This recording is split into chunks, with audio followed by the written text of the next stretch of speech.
Hello my dear kids, welcome back to the Technology series by Amit Publishing House.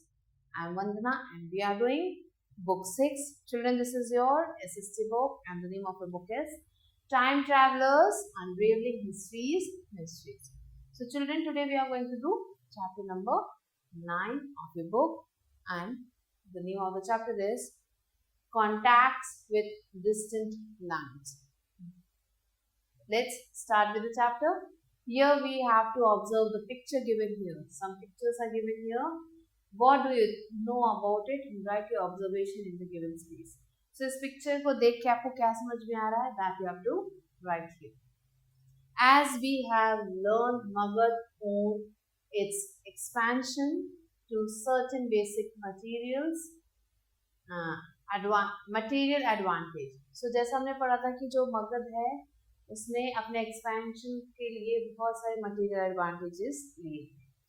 When the knowledge of the use of iron spread to central India, the Deccan and the Kalinga, as a result of the expansion of the empire, the Gangetic basin lost its special advantage. So जब ये knowledge जो है iron का spread हो गया पूरे central India में, डेक्कन में और कलिंगा में, तो क्या हुआ? जो एक्सपेंशन था एम्पायर का, इससे जो एम्पायर जो एक्सपांड होता चला गया. जो गैगेंटिक बेसिन था उसने अपनी स्पेशल एडवांटेज को खो दिया. According to the material culture required from Magadh, this resulted in new kingdom.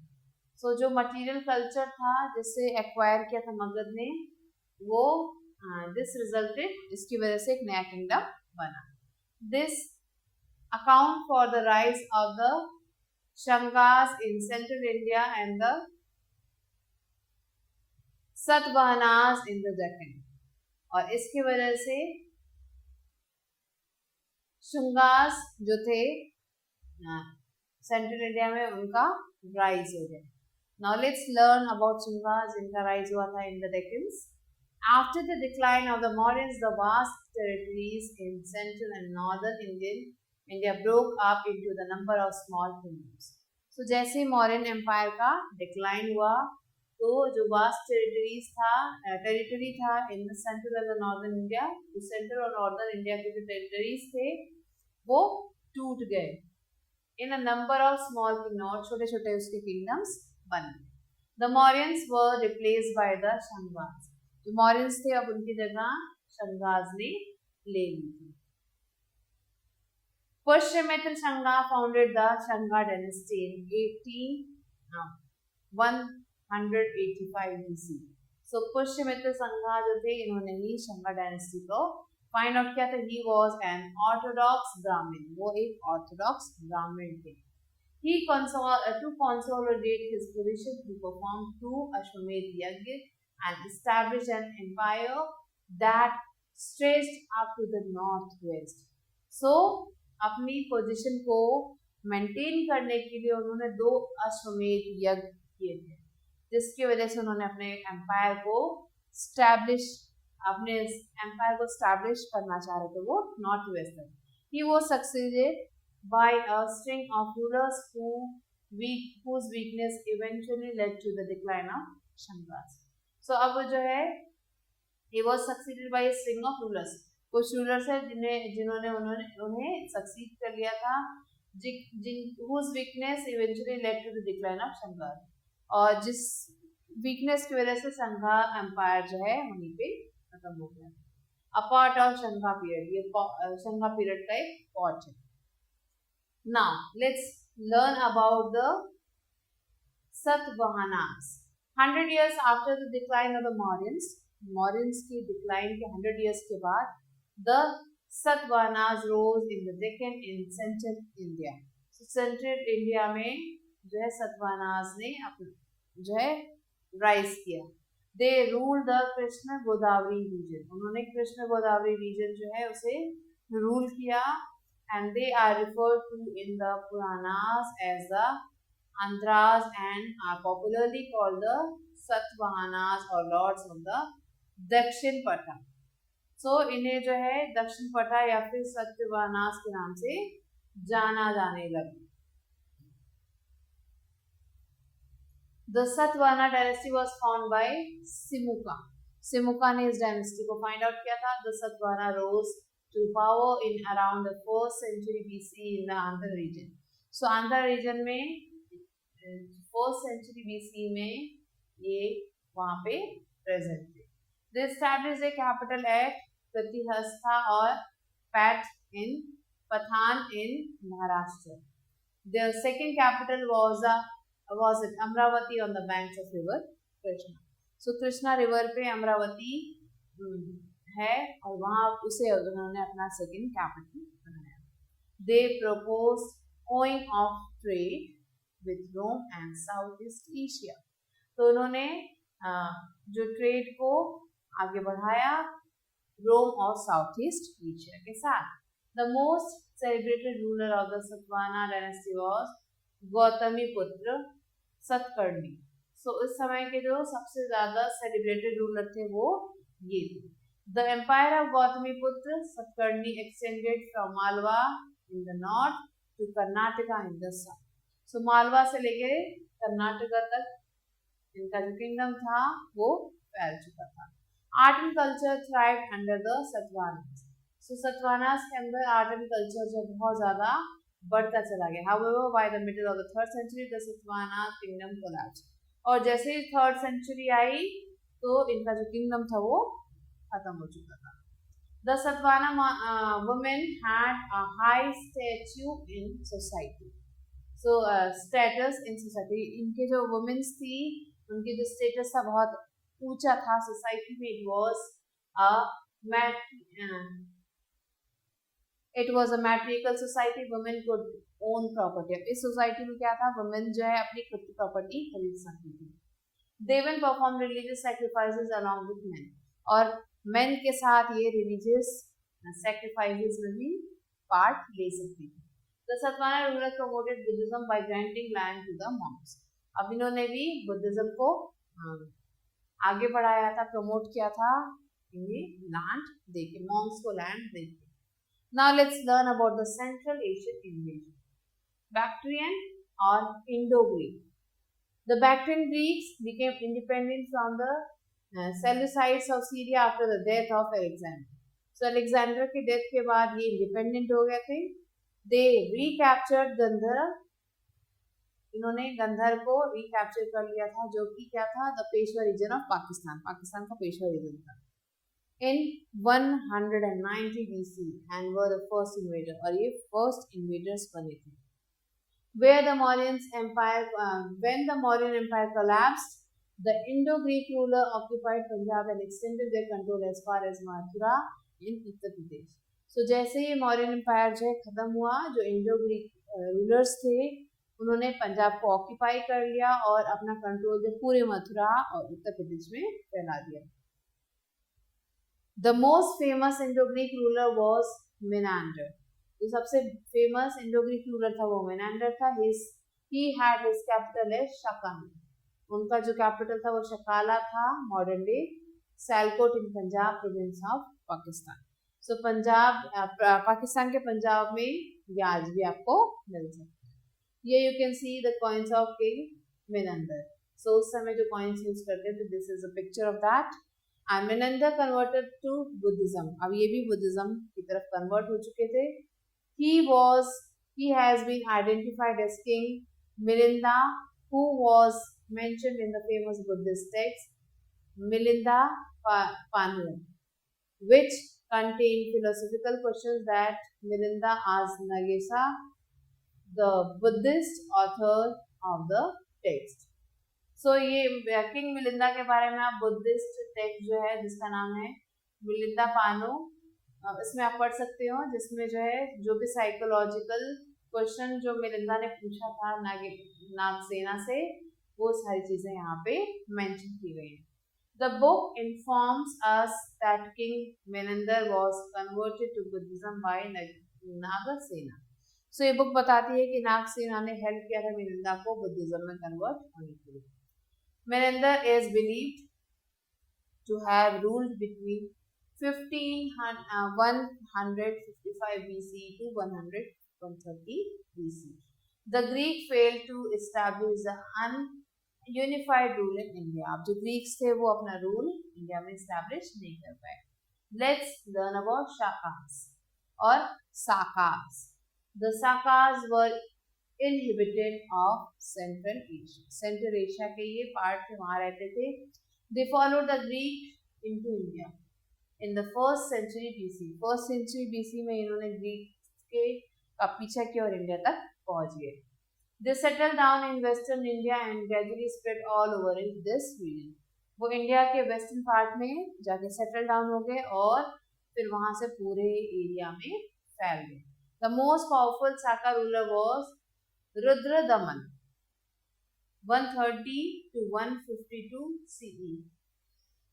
He used titles such as Maharaja and Maharadhadiraj. He controlled large parts of northwest. तो इन्हें जो है इन नामों से जाना जाता था, महाराजा धीराज, और उन्होंने जो नॉर्थ वेस्ट के जो लार्ज पार्ट्स थे उन्हें कंट्रोल कर लिया था, और वेस्ट इंडिया के भी. He was in conflict with the Kushanas in the north and the Satavahanas in the Deccan. इन्होंने कॉन्फ्लिक्ट का एक पार्ट रहे जो इनके बीच में हुआ था, between the Kushanas in the north and Satavahanas in the Deccan. Let's talk about Parthians. Parthians who were next to in line were the Iranian origin. जो Parthians थे वो लाइन में अगले नंबर पे थे और ये ईरान से आए हुए थे, ईरानियन ओरिजिन के थे. They shared a strong culture connection with the Shakas. ये शकास के साथ मिलकर उनके साथ इन्होंने strong cultural connection को आगे बढ़ाया. They are referred to in the Indian sources as Shaka, Pallava, and the greatest ruler with was Gondophares. इन्हें जो है इंडियन सोर्सेस के रूप में रिफर किया जाता है और ये बहुत ही बड़े रूलर्स थे एंड इन रूलर्स का नाम था Gondophernes. Now let's talk about Kushanas. The Kushanas और the Yuezhi were the most well known among the foreign invaders who established their empire during the first century in India. So जितने भी लोगों ने, जितने भी फॉरेन इन्वेडर्स ने इंडिया में आके इन्वेड किया, उसको अक्वायर किया, उनमें से ये जो नाम है कुशनास, ये भी बहुत जाना पहचाना एक नेम है. इन्होंने भी फर्स्ट सेंचुरी सीई में इंडिया को इन्वेड किया था. During this its peak the Kushana empire spread from central Asia to north India. तो सेंट्रल एशिया से नॉर्थ इंडिया तक ये पूरा एम्पायर इनका फैलता चला गया.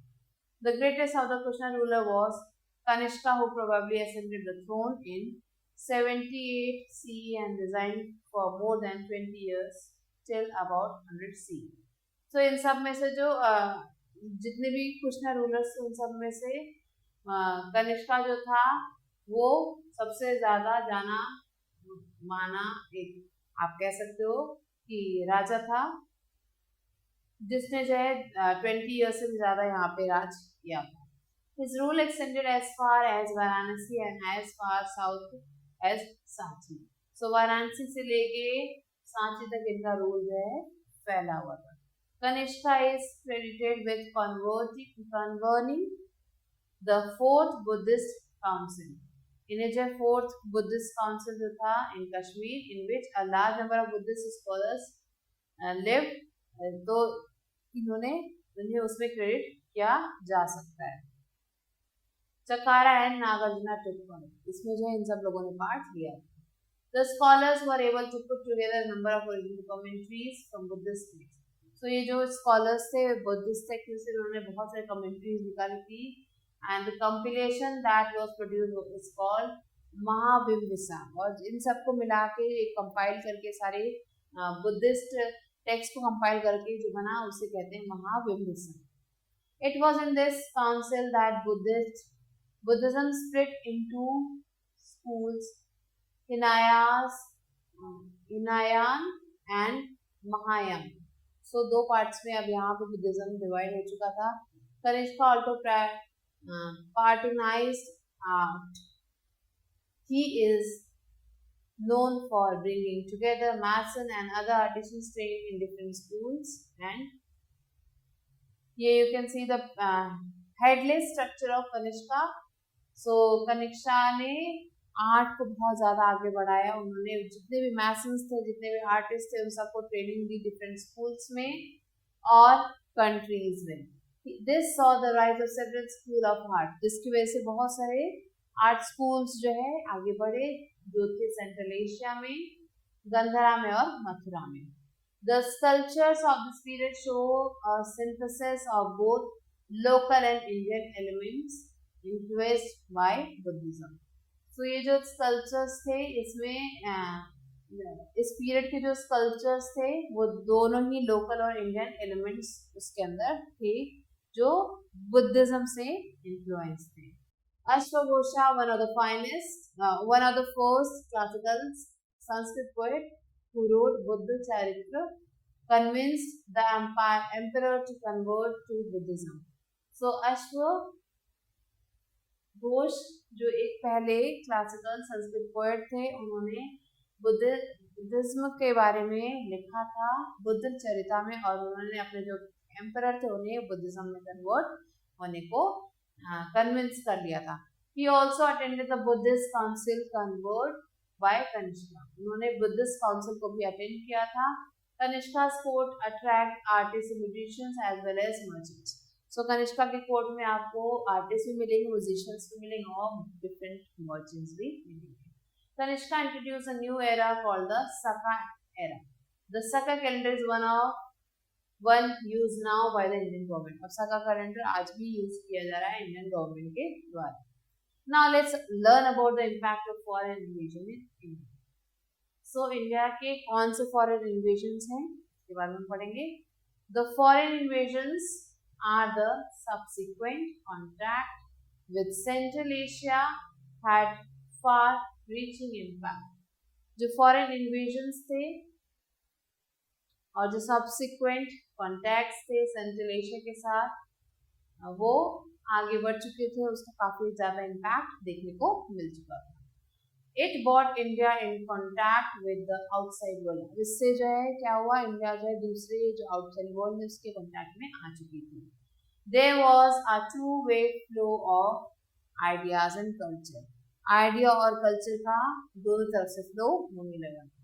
This resulted in the rise of composite culture, और उसकी वजह से कंपोजिट कल्चर आगे बढ़ चुका था. Central Asian contacts brought a fresh wave in the art of sculpture.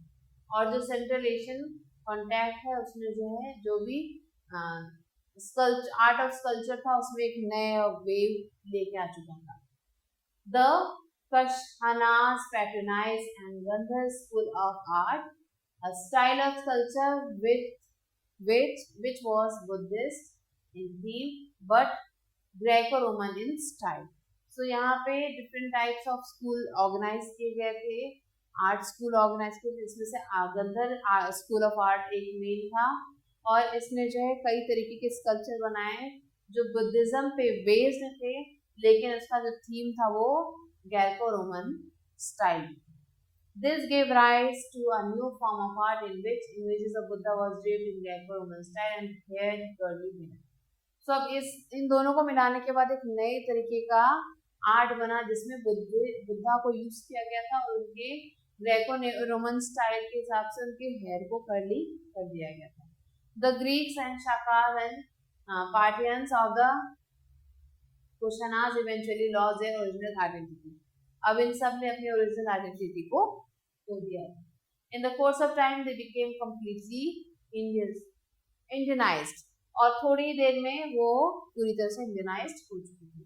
Most of the conquerors were absorbed into Indian society as a part of warrior class. ज़्यादातर जो conquerors थे वो Indian society के एक पार्ट बन चुके थे. That is क्षत्रिय, जिन्हें क्षत्रिय भी कहा जाता है. Central Asian contacts also brought to India new methods of making coins. The crude punch mark coins, which were used earlier, gradually gave way to refined Greek style coins containing the bust of the rulers along with the legend. The Greek ruler used Brahmi script. Now let's talk about the kingdom of the south. The reign lying south to the river Krishna is known as the South India. In ancient time, this region was known as Tamilakam or the Tamil region. 3 powerful dynasties ruled in this region. So 3 तरीके की dynasties इस region में rule कर रही थी. There was the Cholas, Pandyas and the Cheras. So कौन कौन थे वो Cholas थे, Pandyas थे और Cheras थे.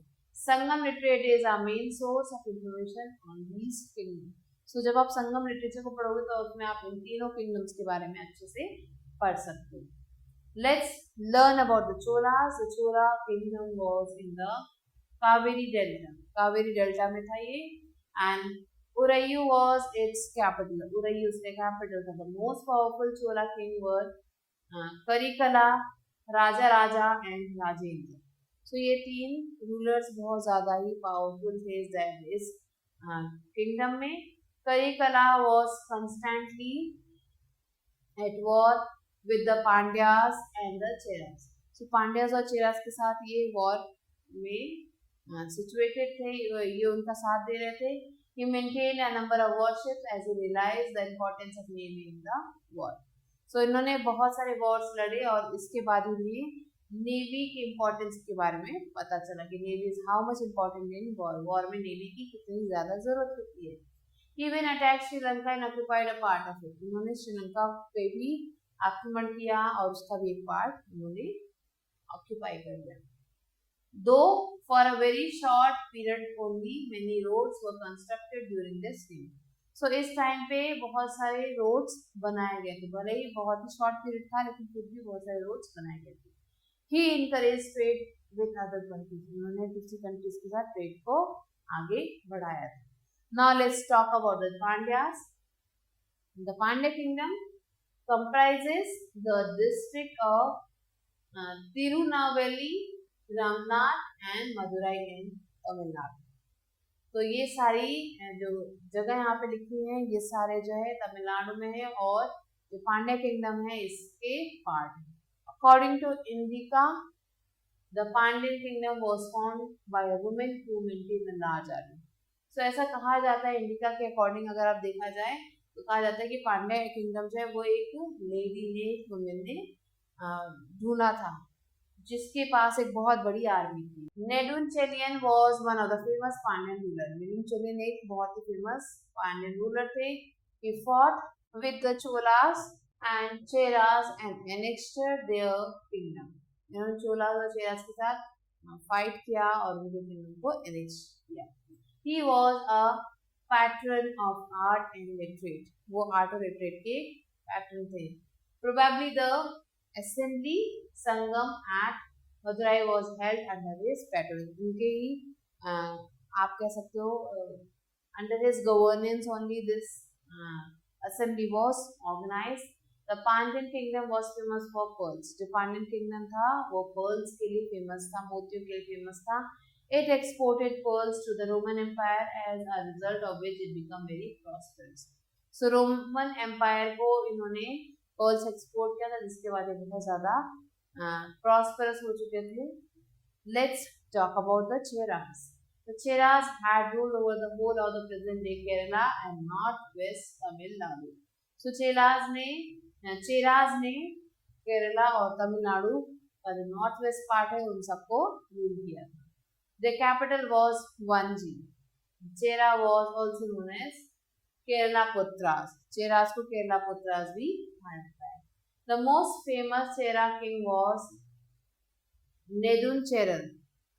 He fought against the Chola and Pandyas. इन्होंने चोलास और पांड्यास के खिलाफ लड़ाई लड़ी थी. The Chera ruler encouraged trade. ये ट्रेड को encouragement दे रहे थे. They had trading contact with the Rome and Egypt. रोम और इजिप्ट के साथ इनके trading contacts थे. All the 3 kingdoms had made victorious expeditions in the north and some of them had territories in the North India.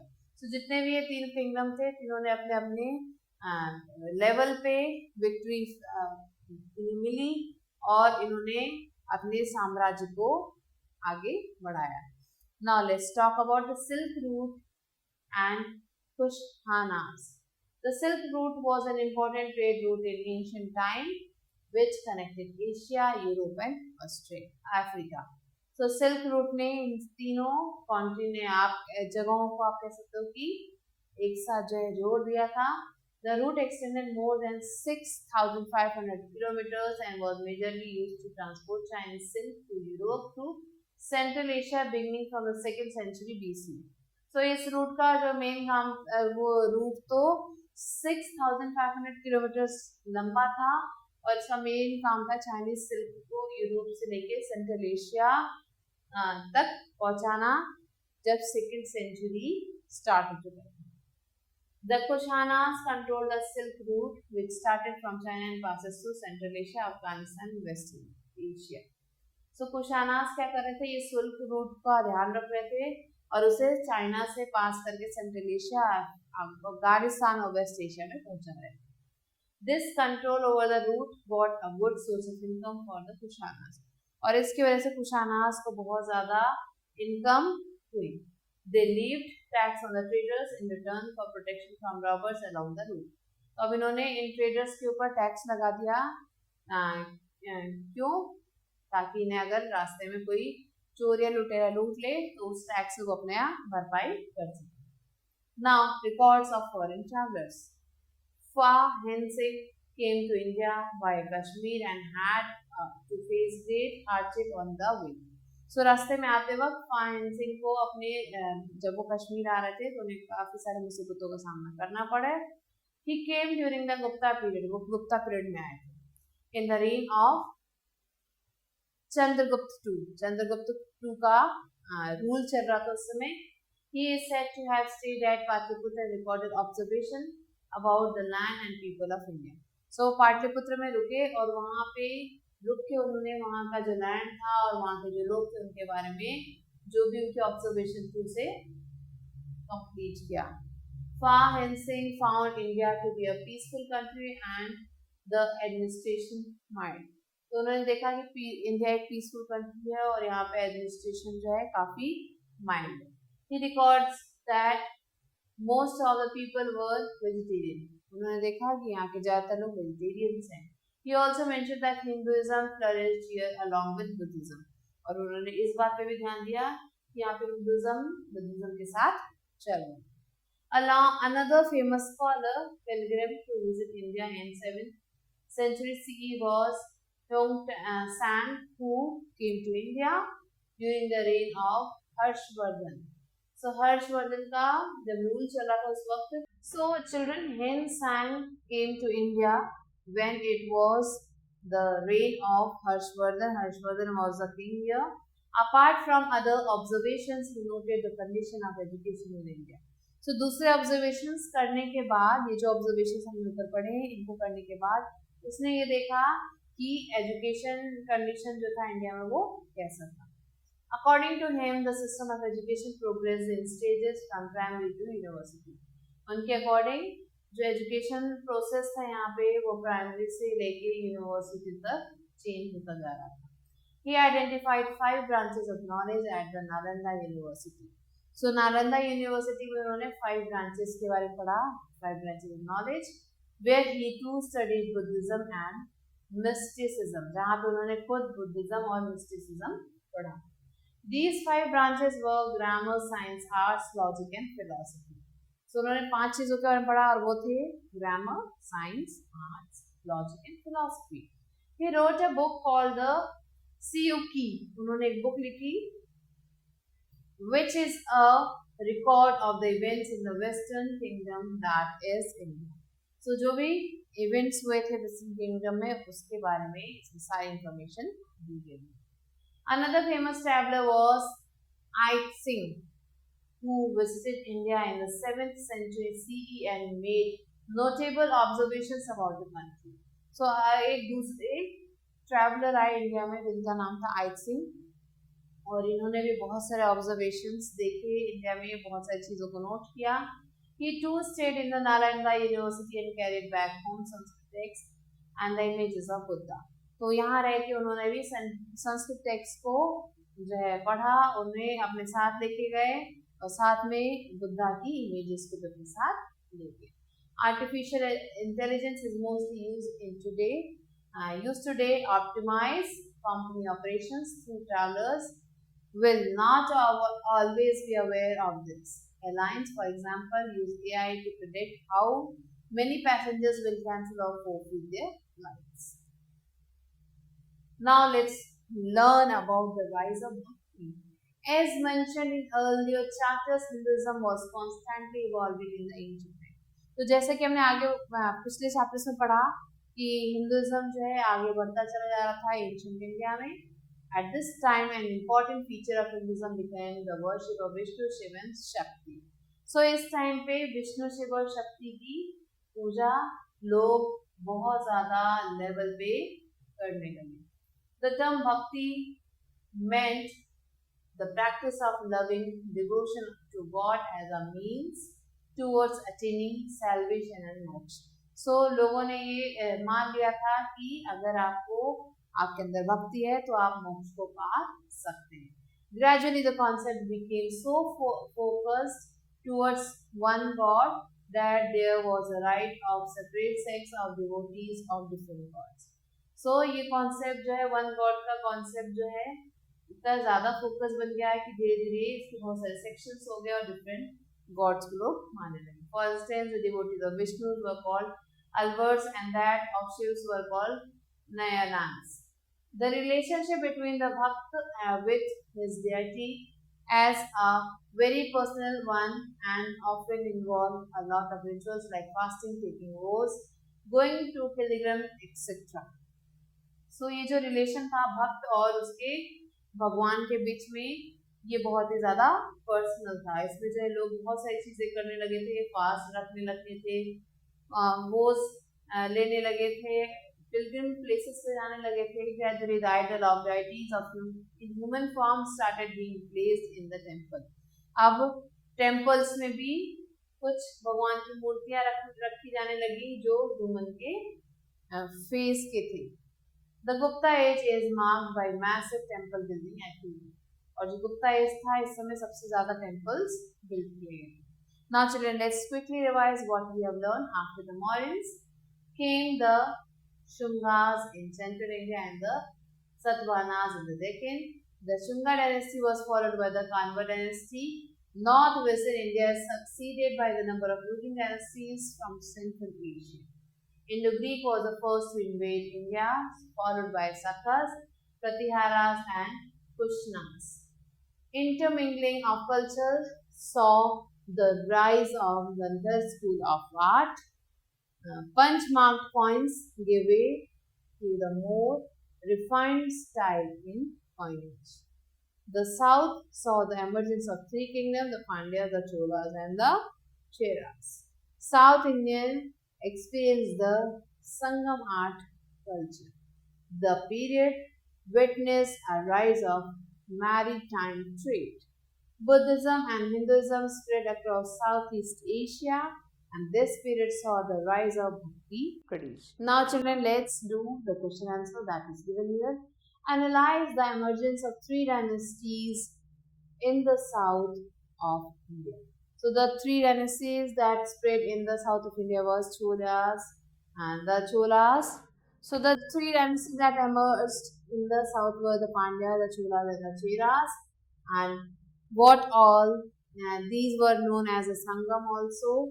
And so children, find out some more information about them and write it here.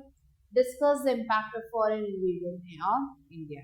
So foreign invasion का India पे क्या effect था? The foreign invasions and many people came to invade India, and many foreigners were there. They came here. They looked at the tradition and the culture here. They looked about the people. They joined various schools here in the Nalanda University. They joined the colleges and studied Sanskrit here. They also followed Buddhism, and many took Buddhist sculptures or idols with them, and also the Sanskrit literature with them. Now, how did the Silk Route benefit the Kushana dynasty? तो Silk Route ने Kushana dynasty को कैसे help किया? The Silk Route helped the Kushana dynasty because they were carrying the Chinese silk to different roads from the Asia to the different parts of other countries, and they were also imposing various taxes on these traders in the case of robbery. and with this they earn a lot of economical help from them and the economy rises. Give a brief description of India as noted by the Chinese pilgrims. So India को कैसे Chinese pilgrims ने describe किया that you have to write what was the relationship between Bhakta and the deity. So Bhakta और deity के बीच में क्या relationship था? The relationship between the Bhakta and the deity was that it was said that if we focus on our God, and the three gods were worshipped at that time, Vishnu, Mahadev, and so the three gods were worshipped at that time, Vishnu, Mahadev, and Shakti. So people believe that if wholeheartedly we praise these gods, what will happen? We can one day achieve the moksha. So children, find some more answer related to these questions and complete these answers. And with this, we have completed the chapter. I hope that you have understood well. And I'll be meeting you soon with a new video. Till then, stay lit.